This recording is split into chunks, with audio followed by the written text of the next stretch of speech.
할텐서울 복음방송 주안의 하나 3부 방송으로 이어집니다.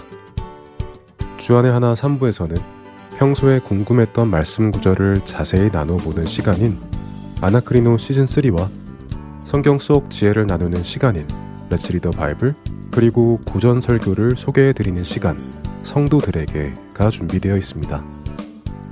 먼저 아나크리노 시즌3로 이어집니다.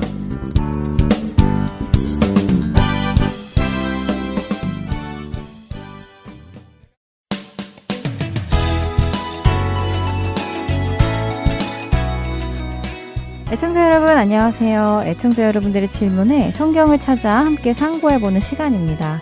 아나크리노 진행의 민경은입니다. 여러분 안녕하세요. 강승규입니다. 네, 2주 전에는 그리스도의 심판대와 백보자 심판에 대해서 나누었고, 지난 시간에는 양과 염소의 심판에 대해 나누었습니다. 그리스도의 심판대는 성도들의 삶을 평가하는 심판대로, 착하고 충성된 성도들에게는 상급이 있고 그렇지 못한 성도들은 부끄러움을 받을 수 있는 심판대라는 것을 상고해 보았지요. 그리고 백보자 심판은 모든 죽은 사람들이 나와서 받는 심판대였고요. 네, 사실 백보자 심판을 받는 사람 중에는 구원에 이르는 사람은 없습니다. 구원에 이르는 사람은 이미 첫째 부활에 참여했기 때문인 것을 요한계시록 20장을 상고하며 정리했죠. 네, 그런데 이렇게 성도와 성도가 아닌 자들의 심판이 두 가지로 나뉘어 있는데, 마태복음 25장에 예수님께서 말씀해 주신 양과 염소의 심판은 이 두 가지 심판대와는 다른 심판대인 것도 알게 되었어요. 네. 하지만 이 심판대에 대한 해석은 참 어렵고, 그렇기에 해석도 여러 가지인데 각 해석이 가지고 있는 약점들이 또 있어서 이해하기도 어렵다고 하셨죠? 예, 마태복음 25장 양과 염소의 심판대 이야기는 31절에 인자가 자기 영광으로 모든 천사와 함께 올 때에 자기 영광의 보좌에 앉으리니라고 시작하셨고, 모든 민족을 그 앞에 모은다라고 하셨습니다. 그리고 그 모든 민족을 목자가 양과 염소를 구분하는 것 같이 한다고 하셨죠. 자, 여기서 생기는 의문점이 예수님께서 말씀하시는 모든 민족은 누구이고 내 형제는 또 누구이냐 하는 것이었습니다. 네, 그래서 지난 시간에는 예수님이 말씀하신 민족과 내 형제가 누구냐에 대한 몇 가지 해석을 나누어 보았어요. 먼저 민족이라는 것이 말 그대로 모든 인류를 지칭한다 하는 해석도 있고, 유대인이 아닌 이방인을 지칭한다 하는 해석도 있고, 불신자다 하는 해석도 있고, 반대로 모든 성도다 하는 해석도 있다고 하셨어요. 네. 이렇게 많은 해석이 있다는 것이 참 놀랍고, 한편으로는 같은 사람을 두고도 불신자다라는 해석과 정반대인 성도들이다라는 해석도 있다는 것이 참 아이러니하기도 했습니다. 예, 그만큼 이 양과 염소의 심판이 우리의 기존 생각과 참 다른 이야기를 가지고 있기 때문이죠. 어쨌든 우리는 이 모든 민족이라는 대상이 유대인도 아니고 또 성도도 아니고 모든 인류도 아니다 하는 것을 성경을 찾아 정리해 보았습니다. 그래서 결국 모든 민족은 유대인을 제외한 이방인이다라는 것을 확인했고요. 이제 예수님이 말씀하시는 내 형제는 마지막 때의 7년 환난을 거치는 유대인이다라는 해석과 민족에 상관없이 그리스도인들이다라는 두 가지 해석으로 좁혀졌습니다. 그렇지만 국장님은 그 중에서도 예수님이 말씀하시는 형제는 성도라고 생각하신다고 하셨고요. 예, 그랬죠. 예, 예수님께서 마태복음 12장 50절에 내 아버지의 뜻대로 하는 자가 내 형제요 자매요 어머니다라고 하셨으니, 예수님이 말씀하시는 형제란 바로 하나님 아버지의 뜻대로 행하는 그리스도인들일 것으로 보입니다. 그런데요, 또 꼭 그렇게만 생각할 수도 없습니다. 꼭 그렇게만 볼 수도 없다고요? 네. 그럼 어떻게 볼 수 있어요? 그래서 이 본문의 해석이 참 어려운 것입니다. 네. 예, 사실 이 양과 염소의 심판이 언제인가라는 것에 따라 예수님이 말씀하시는 내 형제는 유대인일 수도 있고요, 그리스도인일 수도 있기 때문인데요. 말씀드린 대로 참 어려운 해석입니다. 그러나 계속해서 드리는 말씀이지만 그만큼 해석이 어려운 이유는 성경이 명확하게 그 말씀을 해 주시지 않아서 그렇다는 것을 생각하시면서 이제부터 설명을 들어보시죠. 먼저 지금까지의 내용을 기준으로 양과 염소의 이야기를 정리해 보면, 마지막 때 예수님이 오셔서 세상의 모든 민족, 이방인들을 모으시고는 그들 중에 7년 환난을 통과하는 유대인이든 아니면 그리스도인들이든 이들에게 선의를 베푼 자들 곧 그들이 줄일 때에 먹을 것을 주고 목마를 때에 마시게 했고 나그네 되었을 때에 영접했고 헐벗었을 때에 옷을 입혔고 병들었을 때에 돌아보았고 옥에 갇혔을 때에 방문하여 위로한 사람들은 나와서 창세로부터 그들을 위해 예비된 나라를 상속받게 되고 반대로 그렇지 않은 사람들은 영원한 불에 들어가게 된다라고 정리할 수 있었죠. 네, 그렇게 정리가 되기는 했는데 거기에는 취약점이 있었어요. 모든 민족이 이방인이라면 그들 모두가 예수님을 아는 것은 분명히 아닐 텐데 그렇게 예수님을 몰랐어도 성도들에게 선을 베풀었으면 영원한 나라를 상속받게 된다면 이것은 마치 행위 구원론을 말하는 것이기에 비성경적인 구원론이라고 하셨죠. 네, 그렇습니다. 비성경적입니다. 그렇기에 오늘 또 다른 관점의 해석을 나누어 드리겠다고 말씀드렸습니다. 네. 사실 오늘 설명드리는 해석은 성경적이기는 한데요. 오히려 많은 성도들이 들어보지 못한 해석이기도 해서 조금 염려가 되기는 합니다. 그러나 성경을 근거로 설명을 드려볼 테니 잘 들어보시고 성경을 직접 참고하시며 정리해 보시기를 바랍니다. 네, 긴장됩니다. 왠지 어려울 것 같네요. 예, 쉽지는 않습니다. 가능한 한 쉽게 설명해 보도록 하겠습니다. 자, 지난 시간에도 이미 설명을 드렸지만 사실 천년 왕국은 교단에 따라 또 학자들에 따라 몇 가지의 학설이 있습니다. 먼저는 무천년설입니다. 무천년설이란 천년 왕국 같은 것은 따로 있는 것이 아니라 하나의 상징이다. 천년 왕국은 예수님의 초림으로 시작돼서 재림 때까지의 기간을 의미하는 것이다 하는 해석입니다. 자, 그러나 이 주장의 단점은요. 요한계시록 20장에 나타난 천년 왕국은 사탄 마귀가 결박당해서 무적행에 던져지기 때문에 천년이 차도록 다시는 만국을 미혹하지 못하게 한다고 기록되어 있는데 사탄은 오늘도 여전히 사람들을 미혹하고 있지 않습니까? 그렇죠. 베드로 사도도 사탄이 우는 사자와 같이 삼킬자를 찾아다닌다고 하셨으니 무적행에 갇혀서 만국을 미혹하지 못한다는 말씀에는 위배가 되죠. 예, 그렇습니다. 물론 무천년설을 주장하는 분들은 예수님이 사탄의 권세를 이미 꺾으셨기 때문에 그것을 그렇게 상징한 것이다라고 하기도 합니다. 그렇지만 요한계시록을 살펴보았을 때 그 주장은 설득력이 없어 보입니다. 자, 두 번째로는 후천년설인데요. 후천년설이란 천년 왕국이 먼저 있고 그 후에 예수님이 재림하신다 하는 주장입니다. 하지만 이 주장도 역시 요한계시록 20장 4절에 의하면 의문이 생기지요. 왜냐하면 요한계시록 20장 4절에 의하면 성도들이 그리스도와 더불어 천년 동안 왕 노릇을 할 것이다 라고 하시기 때문입니다. 예수님의 재림 전에 천년 왕국이 있다고 한다면 성도들이 예수님과 더불어 다스릴 수는 없겠는데요? 네, 그래서 이 후천년설을 주장하는 분들 역시 예수님이 실제로 다스리는 것이 아니라 예수님이 우리 안에 살아계시고 함께 하시기 때문에 그런 상징적인 표현이다라고 하시죠.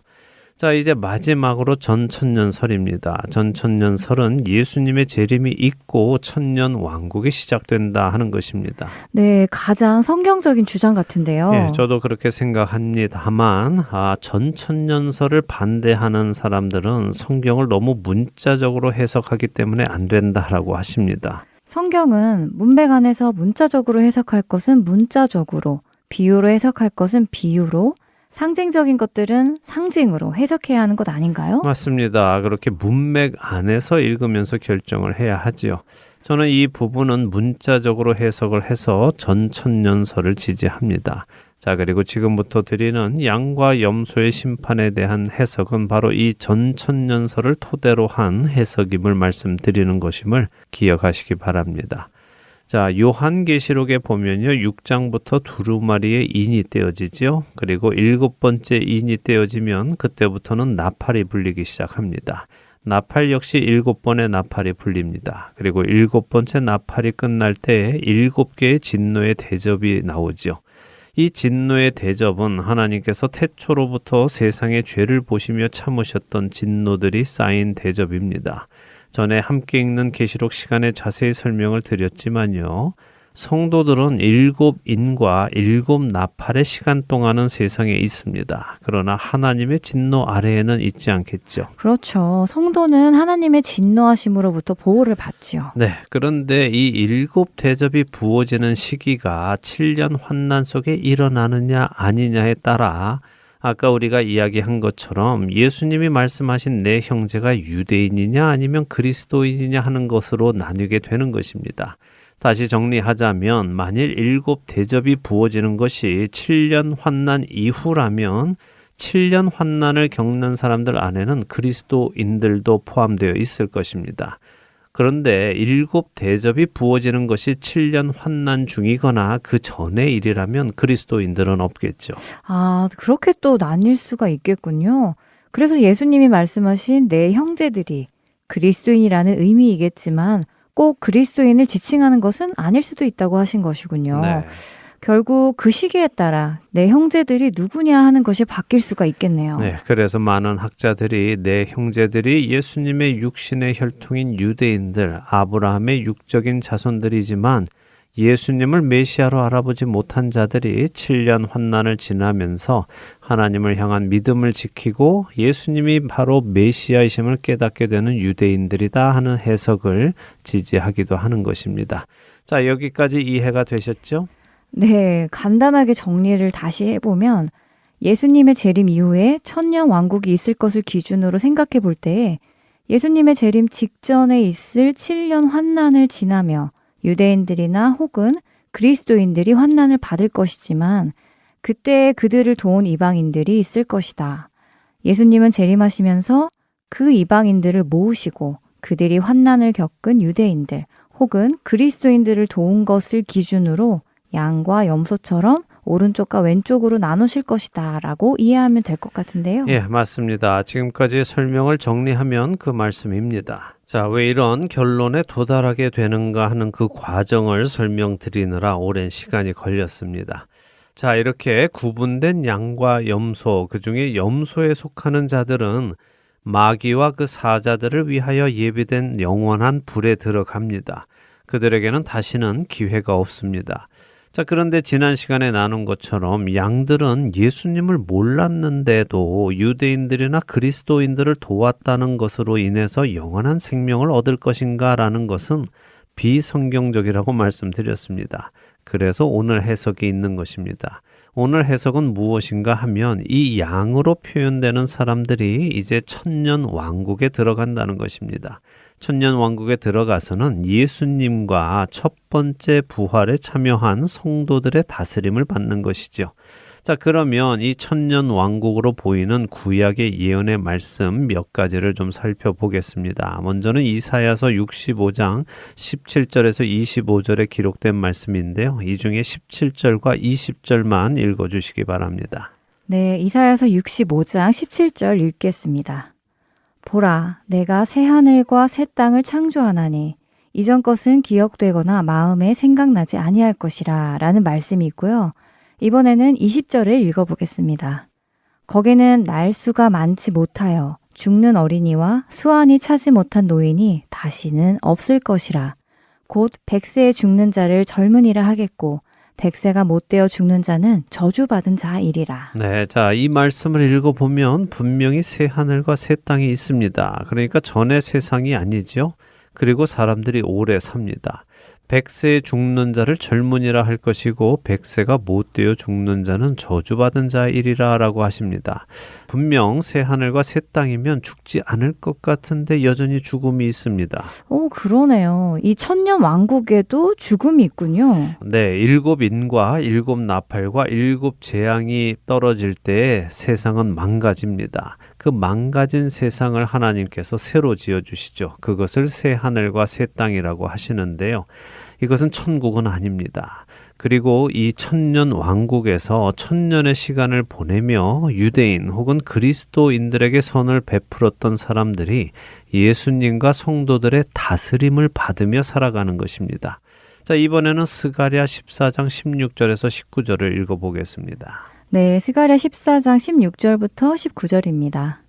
예루살렘을 치러 왔던 이방 나라들 중에 남은 자가 해마다 올라와서 그 왕 만군의 여호와께 경배하며 초막절을 지킬 것이라. 땅에 있는 족속들 중에 그 왕 만군의 여호와께 경배하러 예루살렘에 올라오지 아니하는 자들에게는 비를 내리지 아니하실 것인즉 만일 애굽 족속이 올라오지 아니할 때에는 비 내림이 있지 아니하리니 여호와께서 초막절을 지키러 올라오지 아니하는 이방 나라들의 사람을 치시는 재앙을 그에게 내리실 것이라. 애굽 사람이나 이방 나라 사람이나 초막절을 지키러 올라오지 아니하는 자가 받을 벌이 그러하니라.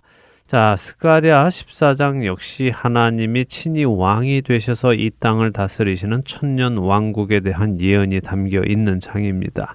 근데 여기에 보면 이방 나라들 중에 남은 자가 해마다 예루살렘에 올라와서 만군의 여호와께 경배하며 초막절을 지킬 것이다라고 하시죠. 네, 올라오지 않는 족속들은 재앙을 내리실 것이라고 하시네요. 그렇습니다. 그래서 모든 자들이 올라와서 초막절을 지킬 것이다라고 하시죠. 초막절이란 하나님의 절기 중에 마지막 절기로 하나님을 중심으로 백성들이 동서남북으로 장막을 치고 함께 생활하는 기간입니다. 이 기간을 통해 하나님의 말씀을 들으며 하나님 안에 살아가는 삶을 경험하는 것이죠. 자, 만일 양으로 구분된 백성들이 이렇게 천년 왕국에 들어오게 된다면 그들은 천년이라는 시간 동안 살아가며 자녀들을 또 낳으며 살 것입니다. 그리고 하나님을 매년 초막절을 지키며 더 깊이 알게 되고 예수님의 다스림을 친히 받게 되는 놀라운 경험을 하게 되겠죠. 특히 그때는 사탄이 무적행에 결박되어 있기 때문에 미혹을 받지도 않습니다. 자, 그렇다면 그들은 예수님을 향해 믿음이 생기겠습니까? 아니겠습니까? 자연히 믿음이 생기게 되지 않을까요? 물론 그것이 믿음이다라고 할 수 있을지는 모르겠지만요.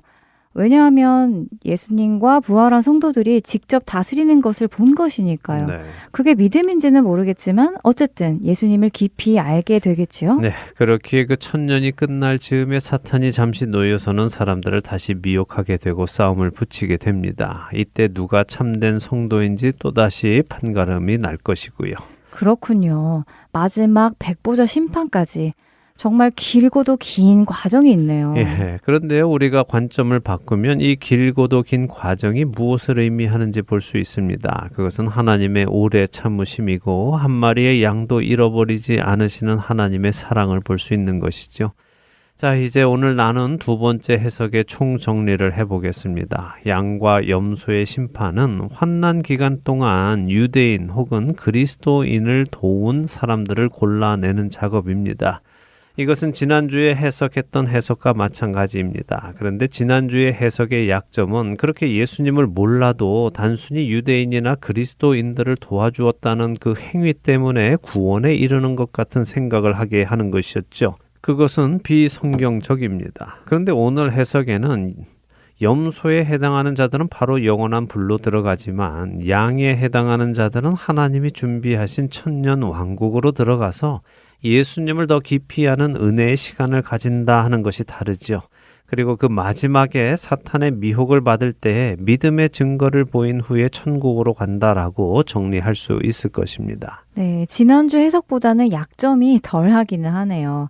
하지만 이 해석도 여전히 약점이 있는 것 같아요. 마태복음 25장에서 예수님의 말씀을 들어보면 불의한 자들은 영벌에, 의인들은 영생에 들어간다라고 하셨는데 여전히 미혹을 받아 믿음에서 떨어져 나갈 수 있는 확률도 있어 보이는데요. 네, 맞습니다. 그것이 해석의 또 약점이기도 하죠. 그래서 각각의 해석이 맞아 보이기도 하면서도 한편으로는 약점들을 가지고 있는 것입니다. 자, 그렇다면 우리는 결국 이 양과 염소의 심판이 언제일지, 그 대상이 누구일지, 그리고 그렇게 나뉜 후에 언제 영생에 또 영벌에 들어가는지 명확하게 알 수는 없습니다.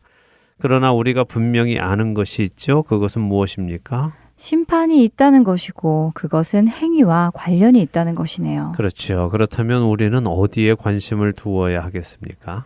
내가 예수님의 형제 자매들에게 어떤 마음을 가지고 있는가, 그들의 삶의 필요를 채워주고 있는가, 그들의 아픔에 동참하고 그들을 섬기고 있는가 하는 것에 관심을 두어야 하겠네요. 그렇습니다. 이 심판이 나에게 해당하느냐, 해당되지 않느냐, 그것을 알아서 나에게 해당되지 않으면 신경 쓰지 않고 나에게 해당되면 신경 쓰고 한다면 그것은 마치 시험에 좋은 성적을 받기 원해서 공부를 하는 사람과 마찬가지일 것입니다.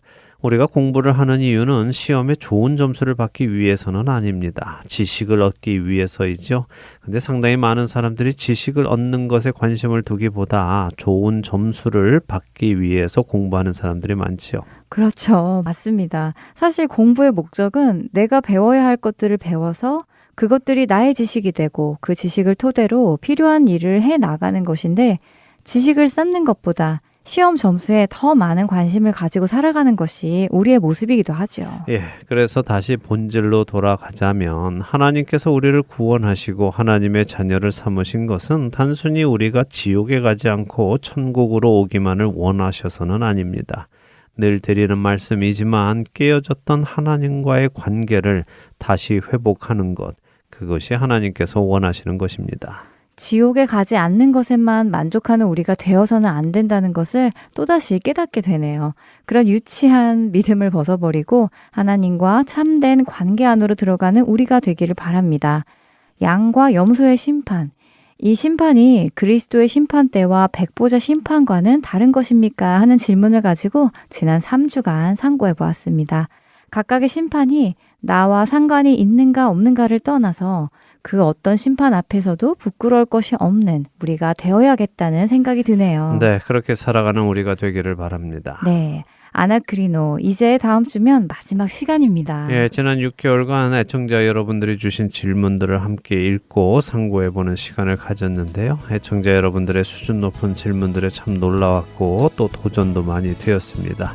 다음 마지막 시간에는요, 몇 가지 질문들 함께 나누고 마치도록 하겠습니다. 네, 벌써 6개월이라는 시간이 지났네요. 마지막 시간까지 말씀을 잘 상고하는 우리가 되길 바라며 아나크리노 오늘 시간 마치도록 하겠습니다. 저희는 다음 주에 다시 뵙겠습니다. 안녕히 계십시오. 안녕히 계세요.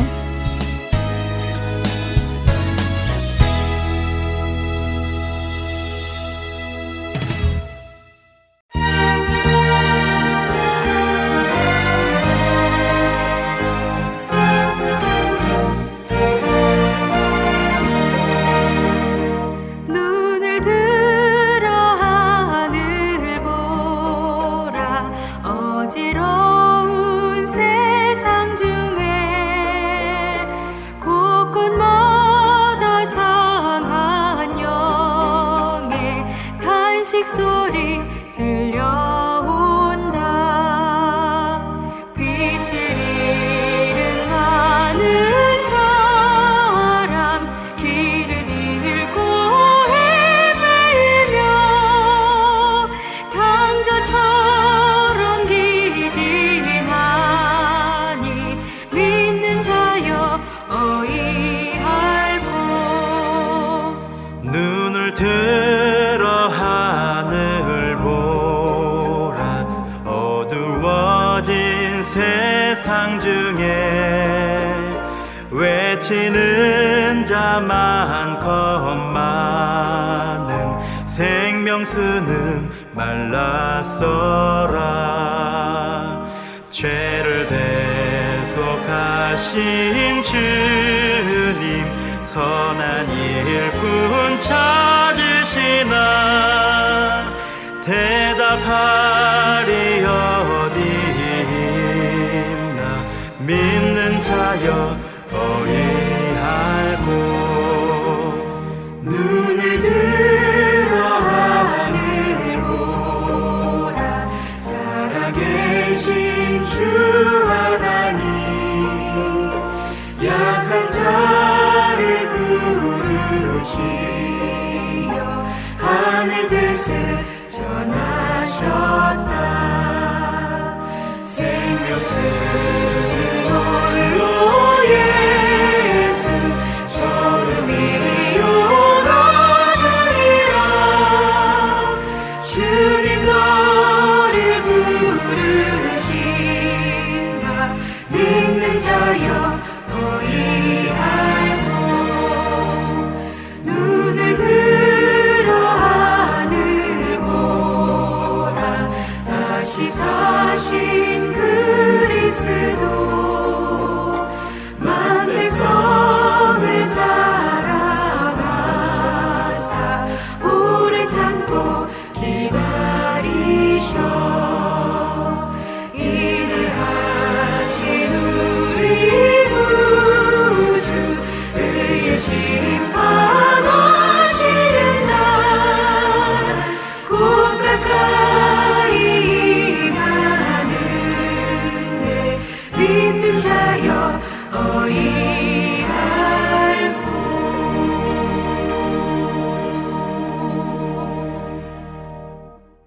계속해서 함께 성경을 읽고 성경 속 지혜를 나누는 시간인 Let's Read the Bible로 이어집니다.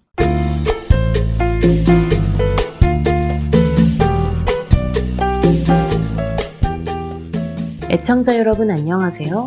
Let's Read the Bible 진행의 이선경입니다. 사람들이 대화를 할 때에 상대방이 더욱 쉽게 이해할 수 있게 하기 위해 비유라는 것을 사용합니다. 비유는 복잡하거나 추상적인 개념을 듣는 사람이 쉽게 이해할 수 있는 이미지로 바꾸어 이야기하는 것이죠. 예를 들어 시간의 귀중함을 표현하기 위해 시간은 금이다 라는 비유를 들기도 하고 마음이 넓고 깊은 사람을 바다와 같은 마음으로 비유하기도 하지요. 이처럼 비유란 듣는 사람의 이해를 돕기 위해 하는 것이 일반적입니다. 예수님은 복음서를 통해 백성들에게 참 많은 비유로 말씀을 가르쳐 주셨습니다. 너희는 소금과 빛이라고 비유해 주기도 하시고 새 포도주는 새 부대에 넣어야 포도주와 부대 모두가 보존된다 라고 비유를 해주시기도 하셨지요. 또한 예수님 스스로가 선한 목자라고 비유하기도 하시고 양의 문이라고 하기도 하시고 하늘에서 온 떡이라고 하기도 하십니다. 이런 비유들을 통해 사람들은 예수님의 말씀을 더욱 쉽게 이해할 수 있게 되었지요. 그런데 항상 그런 것만은 아닙니다. 의외로 예수님은 일부러 사람들이 알아듣지 못하는 비유를 하기도 하셨습니다. 오늘 함께 읽을 마가복음 4장 1절에서 20절은 씨 뿌리는 자의 비유가 등장합니다. 예수님은 그 씨 뿌리는 자의 비유를 마치시며 들을 귀 있는 자는 들으라 라고 하십니다. 그 말씀은 예수님의 그 비유를 알아듣는 사람만 알아들으라 하는 말씀이죠. 예수님의 제자들은 예수님의 그 비유가 무엇을 말씀하시는 것인지 잘 이해하지 못했습니다. 그래서 그들은 따로 예수님께 왜 비유로 말씀하셨는지를 묻지요. 그때 예수님께서 제자들에게 그 이유를 이렇게 설명해 주십니다. 마가복음 4장 11절과 12절의 말씀입니다. 이르시되 하나님 나라의 비밀을 너희에게는 주었으나 외인에게는 모든 것을 비유로 하나니 이는 그들로 보기는 보아도 알지 못하며 듣기는 들어도 깨닫지 못하게 하여 돌이켜 죄사함을 얻지 못하게 하려 함이라 하시고 어찌하여 비유로 말씀하셨느냐고 묻는 제자들에게 예수님은 의외의 말씀을 하십니다. 그것은 하나님 나라의 비밀은 하나님 나라에 속하지 않는 사람들은 보아도 이해하지 못하고 들어도 깨닫지 못하게 하시기 위함이라고 하시죠. 모든 사람이 회개하여 구원에 이르기 원하시는 하나님의 성품과는 맞지 않는 말씀처럼 보입니다만 이 말씀의 의미는 하나님께서 믿지 않는 자들은 믿지 못하도록 비유로 말씀하셨다는 것이 아니라 믿지 않는 자들은 자신들의 마음이 완악한 결과로 예수님을 보아도 그분의 말씀을 들어도 반응하지 않고 자신의 마음을 따라 살아간다는 말씀입니다. 여러분은 어떠신가요? 예수님의 말씀을 듣고 그 말씀에 반응하여 여러분이 살던 지난날의 삶에서 돌이켜 말씀에 순종하는 삶을 살아가시나요? 오늘 마가복음 4장 1절에서 20절의 말씀을 함께 읽으시며 여러분은 예수님의 비유 중 어디에 속한 사람인지 점검해 보시기 바랍니다. Let's Read the Bible 마가복음 4장 1절에서 20절까지의 말씀을 읽겠습니다. 예수께서 다시 바닷가에서 가르치시니 큰 무리가 모여들거늘 예수께서 바다에 떠있는 배에 올라 앉으시고 온 무리는 바닷가 육지에 있더라. 이에 예수께서 여러 가지를 비유로 가르치시니 그 가르치시는 중에 그들에게 이르시되 들으라. 씨를 뿌리는 자가 뿌리러 나가서 뿌릴새 덜어는 길가에 떨어짐에 새들이 와서 먹어버렸고 덜어는 흙이 얕은 돌밭에 떨어짐에 흙이 깊지 아니하므로 곧 싹이 나오나 해가 돋은 후에 타서 뿌리가 없으므로 말랐고 덜어는 가시떨기에 떨어짐에 가시가 자라 기운을 막음으로 결실하지 못하였고 덜어는 좋은 땅에 떨어짐에 자라 무성하여 결실하였으니 30배나 60배나 100배가 되었느니라 하시고 또 이르시되 들을 귀 있는 자는 들으라 하시니라. 예수께서 홀로 계실 때에 함께한 사람들이 12제자와 더불어 그 비유들에 대하여 물으니 이르시되 하나님 나라의 비밀을 너희에게는 주었으나 외인에게는 모든 것을 비유로 하나니 이는 그들로 보기는 보아도 알지 못하며 듣기는 들어도 깨닫지 못하게 하여 돌이켜 죄사함을 얻지 못하게 하려 함이라 하시고 또 이르시되 너희가 이 비유를 알지 못할진대 어떻게 모든 비유를 알겠느냐. 뿌리는 자는 말씀을 뿌리는 것이라. 말씀이 길가에 뿌려졌다는 것은 이들을 가리킴이니 곧 말씀을 들었을 때 사탄이 즉시 와서 그들에게 뿌려진 말씀을 빼앗는 것이요. 또 이와 같이 돌밭에 뿌려졌다는 것은 이들을 가리킴이니 곧 말씀을 들을 때에 즉시 기쁨으로 받으나 그 속에 뿌리가 없어 잠깐 견디다가 말씀으로 인하여 환난이나 박해가 일어나는 때에는 곧 넘어지는 자요. 또 어떤 이는 가시떨기에 뿌려진 자니 이들은 말씀을 듣기는 하되 세상의 염려와 재물의 유혹과 기타 욕심이 들어와 말씀을 막아 결실하지 못하게 되는 자요. 좋은 땅에 뿌려졌다는 것은 곧 말씀을 듣고 받아 30배나 60배나 100배의 결실을 하는 자니라. Let's read the Bible. 오늘은 마가복음 4장 1절에서 20절까지의 말씀을 읽었습니다.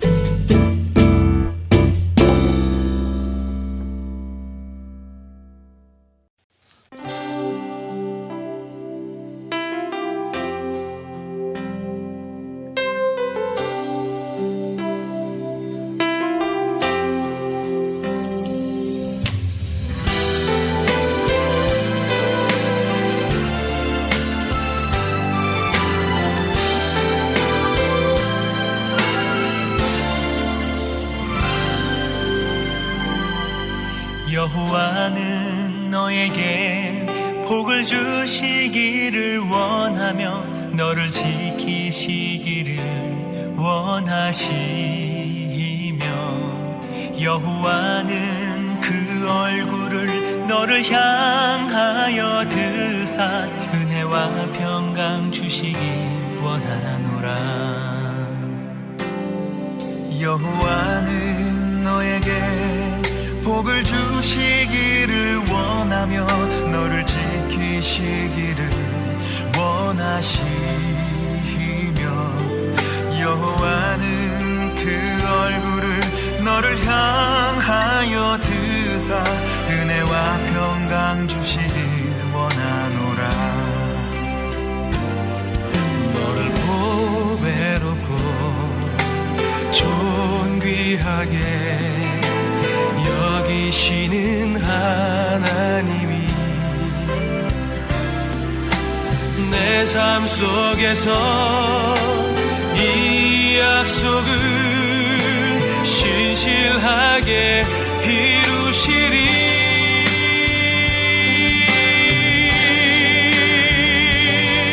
땅에 기름진 것으로 하늘에 신령한 것으로 너를 복주시고 지키실 하나님이 너의 영혼 잘 되도록 은혜 베푸시며 평강으로 인도하시리.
속에서 이 약속을 신실하게 이루시리.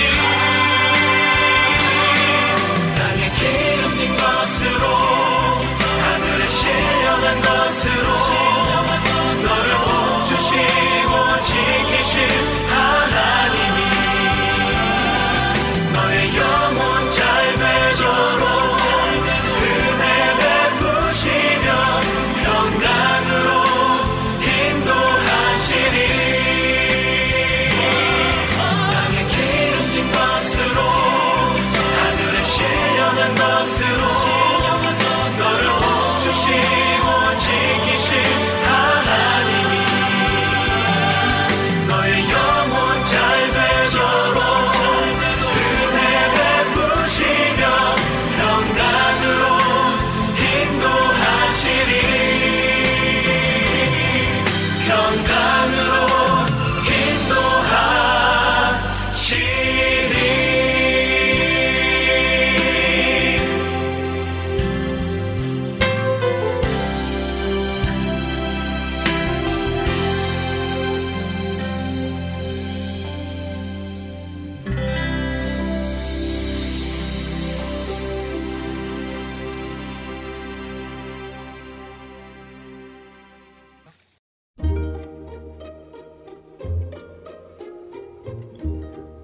오늘의 성경 단어 여호와 라. 여호와는 나의 목자시니 내게 부족함이 없으리로다. 시편 23편 1절의 말씀입니다. 여호와 라는 여호와는 나의 목자시다 라는 뜻으로 하나님을 목자로 비유한 표현입니다. 하나님의 성품 중 하나가 우리를 돌보시는 목자의 성품이 있으신 것이죠. 히브리어로 여호와는 하나님의 고유한 이름으로 스스로 있는 자, 영원히 존재하는 분이라는 의미를 가지고 있고, 라는 목양하다, 돌보다, 인도하다는 뜻의 동사에서 나온 말로 목자를 의미합니다. 단순히 여호와 라라는 이름에 하나님이 목자라는 의미만 있는 것이 아니라 하나님께서 우리 각자의 삶을 세심하게 돌보시고 인도하시며 보호하시는 분이라는 깊은 신뢰와 의지를 담고 있는 이름입니다. 고대 이스라엘 사회에서 목자는 단순히 양을 돌보는 일을 넘어 양의 생명을 책임지는 사람이었습니다. 밤낮으로 각종 짐승과 여러 가지 위험으로부터 보호하며 양들의 평안을 위해 푸른 초장과 실만한 물가로 인도하는 존재였습니다.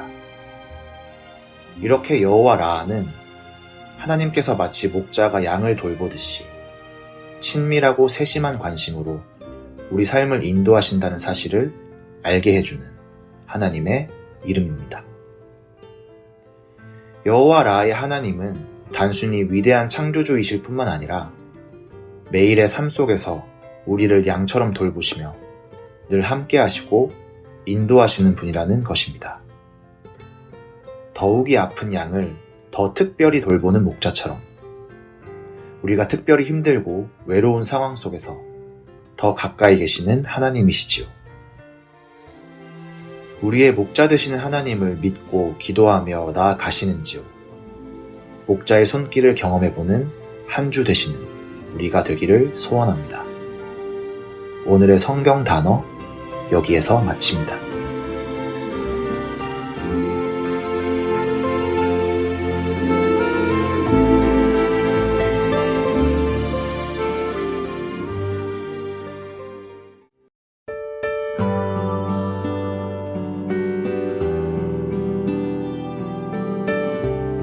할트앤 서울 복음방송 청취자 여러분 안녕하십니까?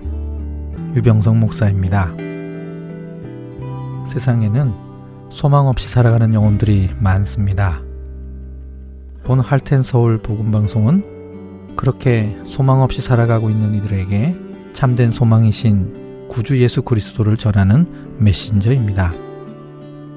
귀 있는 자들에게 예수님만이 참된 소망이며 생명이심을 널리 알리는 이 사역을 위해 기도와 물질로 동참하기 원하시는 분들은 전화번호 602-866-8999으로 문의 주시기 바랍니다.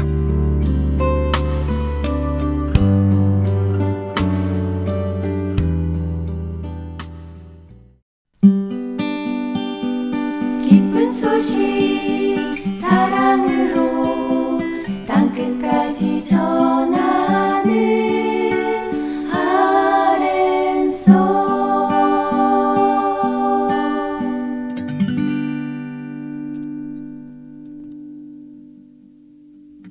고전 설교를 듣는 시간입니다. 성도들에게 보내드립니다.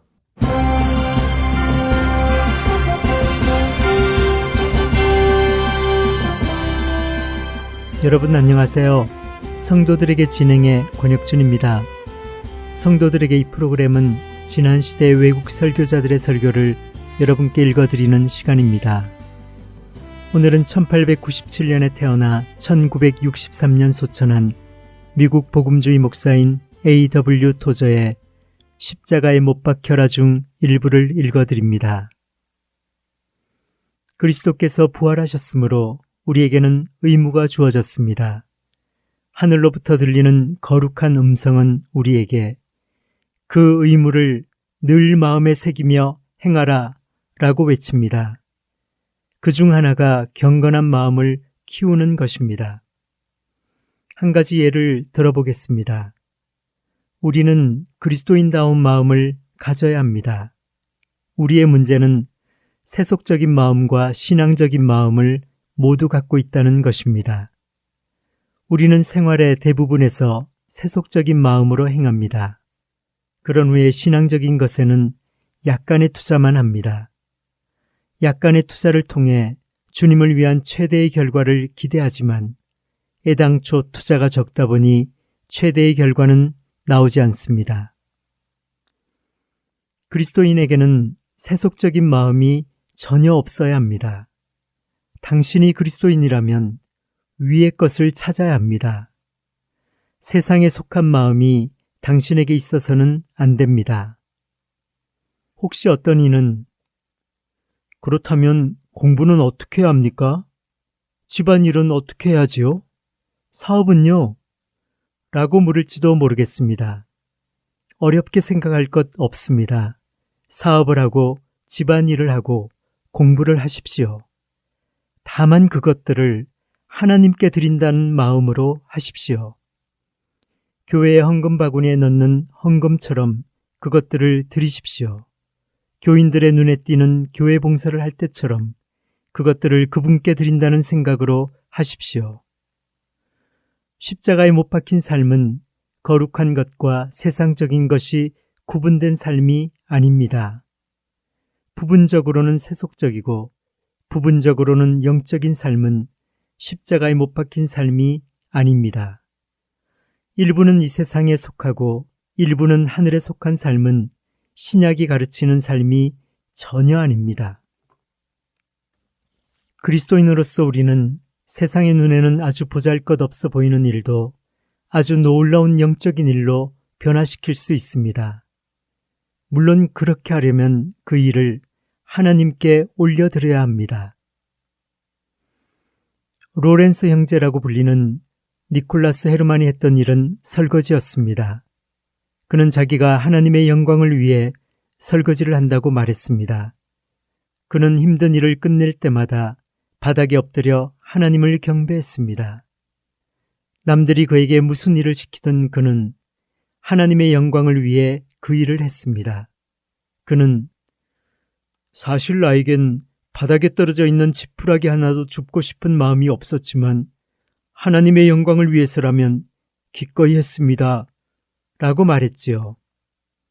어떤 성도는 물 한 잔을 마실 때마다 하나님을 찬양했다고 합니다. 주위 사람들에게 말하지는 않았지만 마음속으로 하나님께 감사를 드린 것입니다. 저는 집을 나설 때마다 하나님을 의지합니다. 즉, 그분이 제게 복을 주시고 저의 길을 안전하게 지켜주시기를 바랍니다. 비행기를 탈 때마다 그분이 저를 지켜주시고 비행기가 무사히 착륙하고 결국 제가 집으로 무사히 돌아오게 해달라고 기도합니다. 만일 저를 이 땅에 두는 것보다 하늘나라로 데려가는 것이 그분의 뜻에 더 부합하는 것이라면 그분은 저의 기도에 응답하지 않으실 것입니다. 아무튼 그분이 저를 이 땅에 두시는 동안 저는 날마다 매 순간마다 모든 것에 대해 그분께 감사할 것입니다. 세속적인 생각을 버리고 거룩한 생각을 키워나가십시오. 우리는 세상의 직업을 갖고 살아가지 않을 수 없습니다. 그러나 거룩한 마음으로 세상의 직업에 충실하면 그것은 더 이상 세속적인 것이 아니라 하나님께 바치는 삶의 일부가 될 것입니다. 우리에게 주어진 또 다른 의무는 하늘에 속한 티를 내라입니다. 그리스도께서 다시 사셨습니다. 우리도 영적으로는 그분과 함께 다시 살아나 그분과 함께 아버지 우편에 앉아 있습니다. 그리고 머지않아 변화된 몸을 입고 그곳에 앉아 있게 될 것입니다. 그때까지 우리는 마치 그곳에 앉아 있는 것처럼 세상에서 행동해야 합니다. 그런데 그렇게 행동하다 보면 무엇인가 세상 사람들과는 다른 냄새를 풍길 수밖에 없습니다. 시골 농장의 소년이 도시에 오면 왠지 시골 티가 나는데 그것은 본래 시골에서 살았기 때문입니다. 도시의 소년이 시골로 가면 왠지 시골에 어울리지 않는 것 같은데 계속해서 도시에 살았기 때문입니다. 시골에서 살지 않던 사람이 시골에 가면 조심조심 걸어다니고 신발에 흙을 묻히지 않으려고 진흙을 피해서 걷습니다. 비록 시골에 있지만 도시 사람처럼 행동하는 것입니다. 우리 그리스도인도 이 세상에서 바로 이런 식으로 행해야 합니다. 우리는 저 위에 속한 사람처럼 말해야 합니다. 사고방식에 있어서도 마찬가지입니다. 우리의 모든 것의 뿌리는 저 하늘나라입니다. 우리가 이 땅에서 살아갈 때 사람들이 우리를 보고 저 사람은 그리스도인이다. 하늘에 속한 티가 난다. 라고 말하게 해야 합니다. 제 생각에 이 세상에서 보기 흉한 것 중 하나가 거위가 뒤뚱뒤뚱 땅 위를 돌아다니는 모습입니다. 반면 우리가 하늘을 쳐다볼 때 볼 수 있는 멋진 광경 중 하나는 야생 거위가 날개를 펴고 남쪽이나 북쪽을 향해 날아가는 모습입니다. 이 땅에서 우리 그리스도인의 행동은 어느 정도 어색할 수밖에 없습니다. 왜냐하면 우리는 저 위에 속한 사람들이기 때문입니다. 큰 사무실에서 비그리스도인들에게 둘러싸여 일하는 그리스도인들은 휴식 시간에 그들의 대화에 쉽게 끼어들지 못합니다. 당신이 그런 입장이라면 왠지 어색하고 난처해하거나 수치심을 느낄 수도 있습니다. 왜 그런 현상이 벌어지게 되는지 의아할 수도 있습니다. 제가 그 이유를 말씀드리겠습니다. 여러분은 하나님께 속한 사람이기 때문입니다.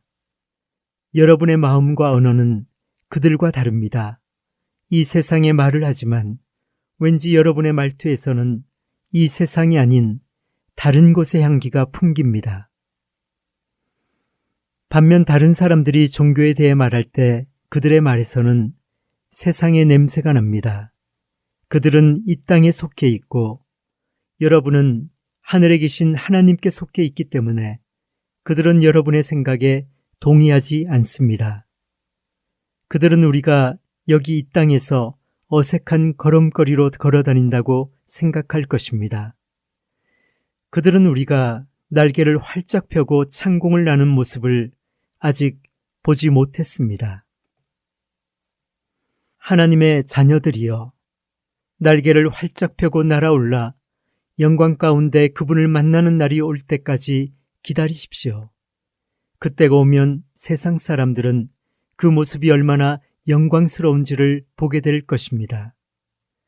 물론 우리가 이 땅에 있을 동안에는 우리의 영광이 그들의 눈에 보일 리가 없습니다.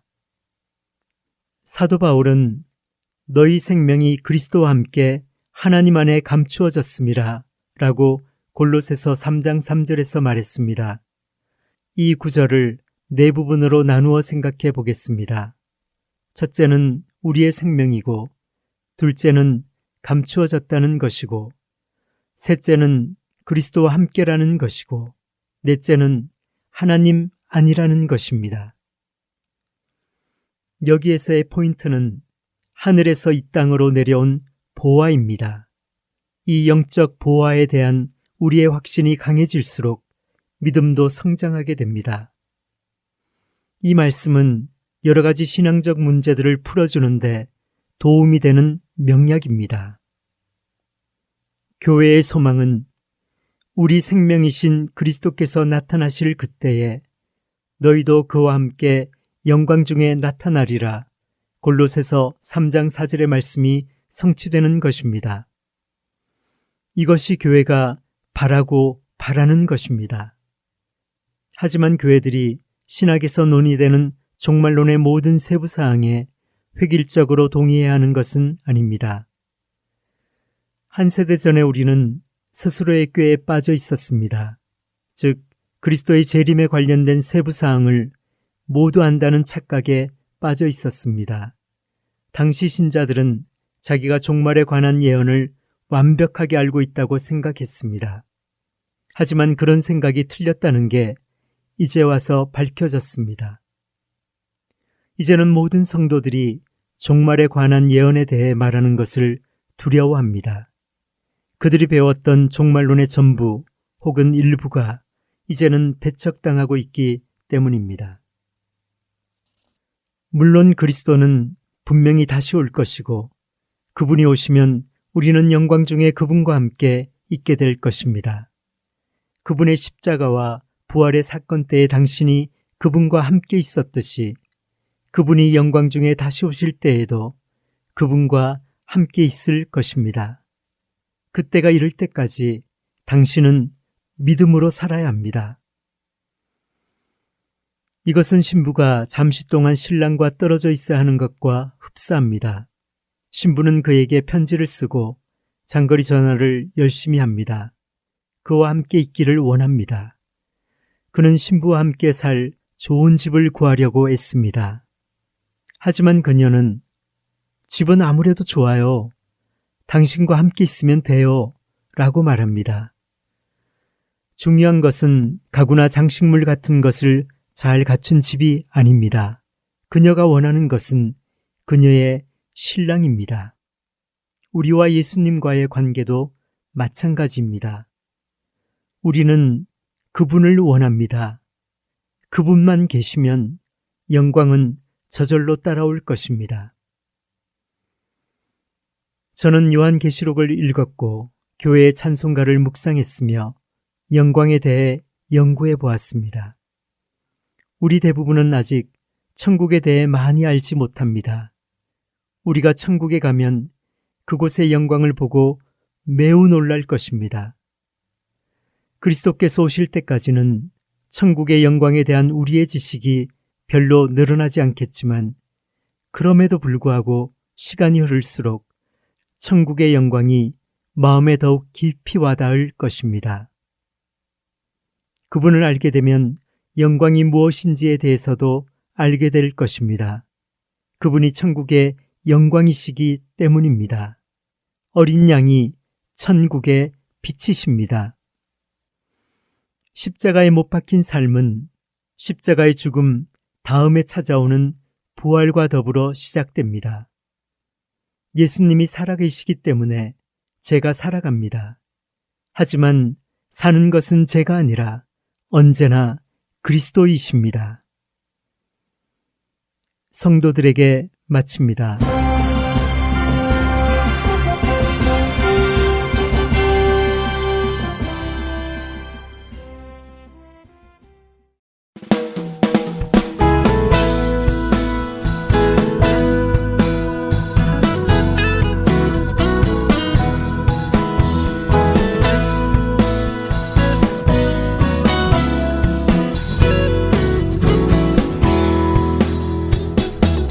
여호와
찬송함으로 그 이름을 송축할지어다.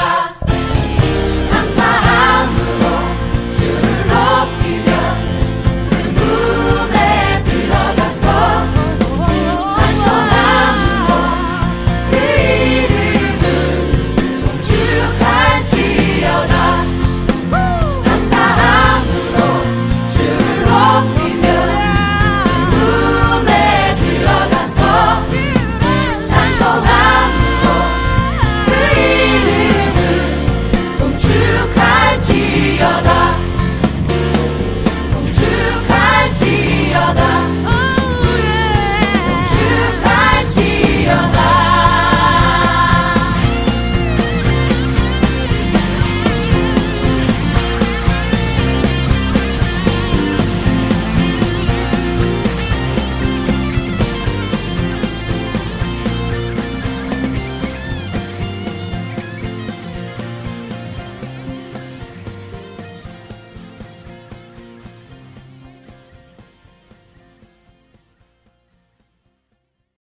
지금 이 시간은 할트앤서울 복음 선교를 위해 기도하는 시간입니다. 연주곡이 흐르는 동안 다음 기도 제목으로 기도해 주시기를 부탁드립니다. 오늘 이 시간은 할트앤서울 복음 선교회의 새로운 마켓 선교를 위해 기도하기를 원합니다.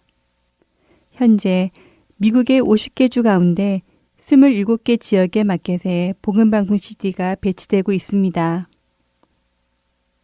지금까지 각 지역에서 신실하게 동역하여 주시는 봉사자님들의 수고로 마켓 봉사가 이루어지고 있습니다. 올해는 더욱 적극적으로 새로운 지역의 마켓에 CD를 배치하기 위해 현재까지 비치되지 않고 있는 23개 주 마켓 광고를 진행하고 있습니다.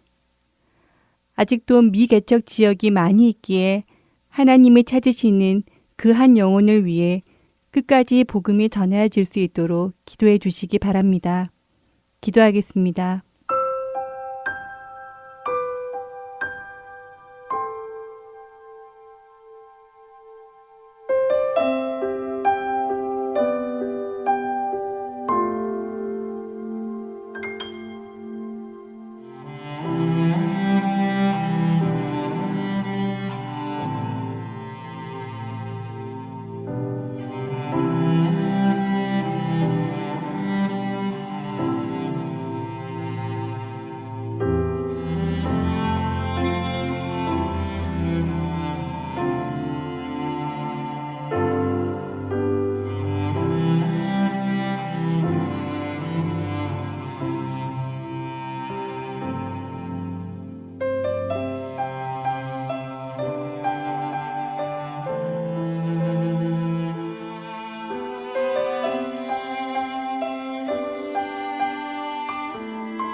신실하신 하나님 아버지, 25년 동안 하트앤서울 복음방송을 통해 복음이 전하여질 수 있도록 하여 주심에 감사드립니다.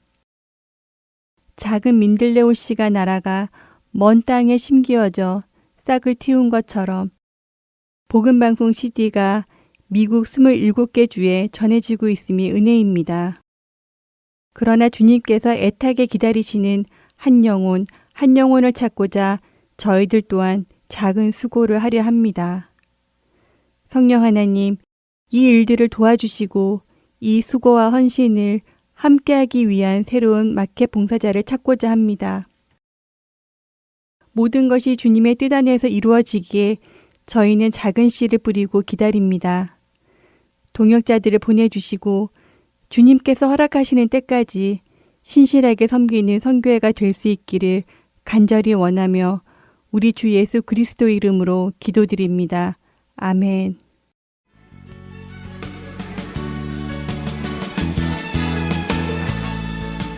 지금까지 주안의 하나 3부 함께 해주셔서 감사드립니다. 계속해서 주안의 하나 4부로 이어집니다. 감사합니다.